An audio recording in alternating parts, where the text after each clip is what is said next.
It's been a few years, but I've gone and done it. I've bought another watch.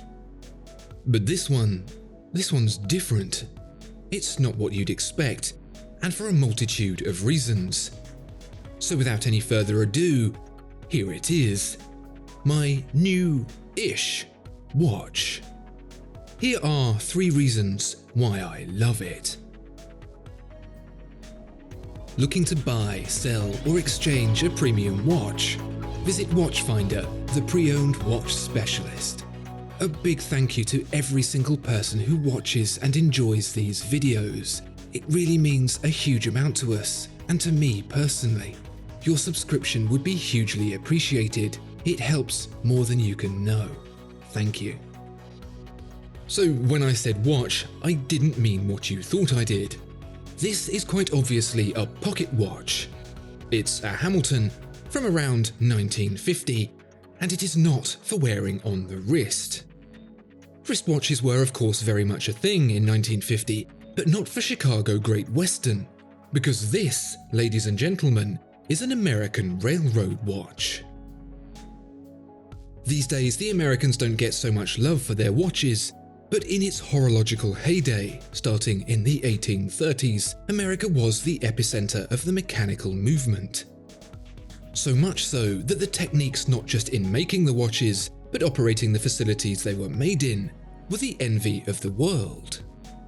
So valuable was that information that IWC founder F.A. Jones took it to Switzerland, taught the Swiss how to mass-produce high-quality watches with it, and the rest is history. The Americans were very motivated to build precise pocket watches, and a lot of them, because of one simple thing. America is big. Because America is big, America needed trains to move people and cargo around, and when those railroads started getting crowded, timing became very important. Fatally important. But timing the Iron Horse was no easy task. Time was set by the position of the sun, and so every town effectively had its own time zone. The railroad companies agreed on a new system of 4 zones: Eastern, Central, Mountain, and Pacific. Even so, a watch running 4 minutes late cost the lives of 9 when the number 14 train collided with the Toledo Express. So in 1893, under the watchful eye of Chief Time Inspector Webster Clay Ball, railroad watches became standardized. Regular time inspections were carried out. A watch, to be suited to the railroad, had to contain a minimum of 17 jewels, be adjusted to a minimum of 5 positions, operate from below freezing to a scorching 100 degrees, and be accurate to within 30 seconds per week.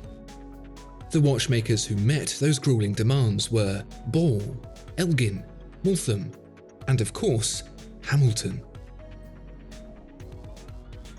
The challenge of building a movement that accurate in that quantity was one Hamilton seemed quite ready to take on board. Founded in 1892, with roots tracing back further still to 1874, and boasting a fully fledged factory staffing some 750 employees by the turn of the century, it was the complete antithesis of the quiet Swiss watchmaker working alone in his workshop.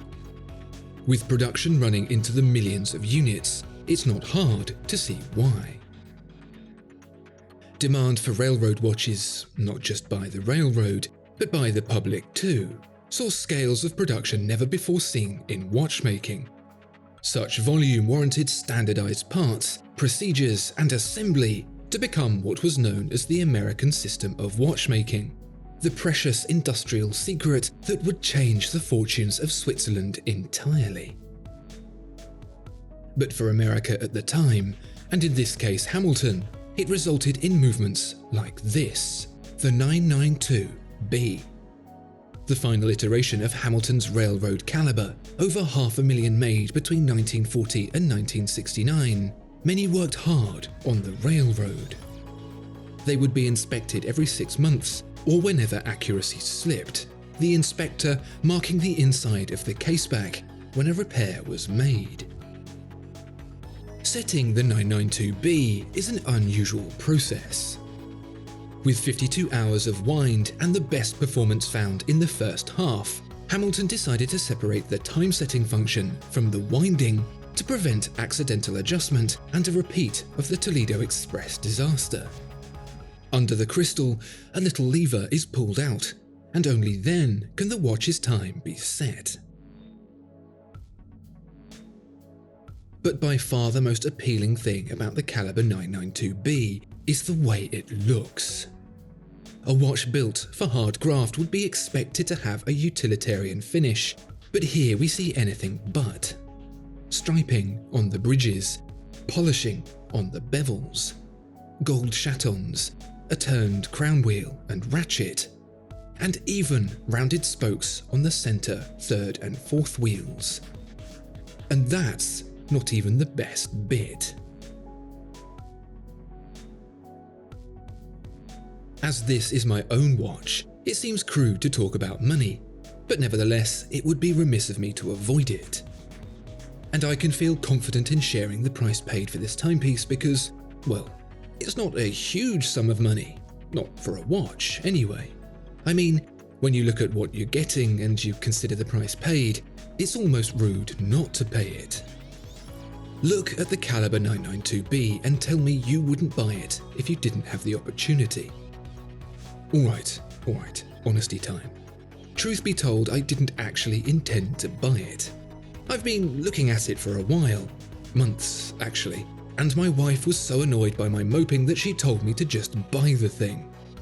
So I compromised, putting in a cheeky offer, thinking nothing would come of it and I'd be able to put the whole matter to bed, and it was accepted.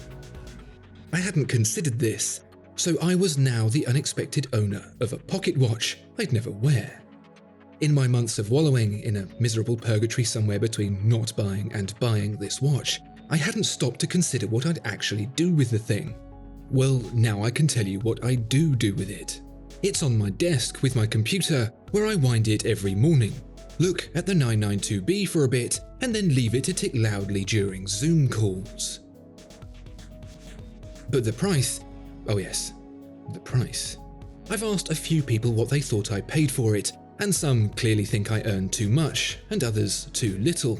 However, no one got anywhere near close. I'll tell you what I paid for it, for this piece of history, this beautifully decorated Caliber. I paid £250. Not what you expected, I'll wager, in more ways than one, and perhaps not what I expected either, but I love it. It's a testament to what's achievable both in watchmaking and also collecting. Even though I'll never wear it and it'll probably never leave the house, I look forward to winding it and enjoy it every day. For £250, I can't say fairer than that. Discover more exceptional watches at Watchfinder. Thank you so much for watching this video. If you enjoyed it, please do consider giving it a like and subscribing to the channel. If there are any watches you'd like to see featured, please let us know in the comments below.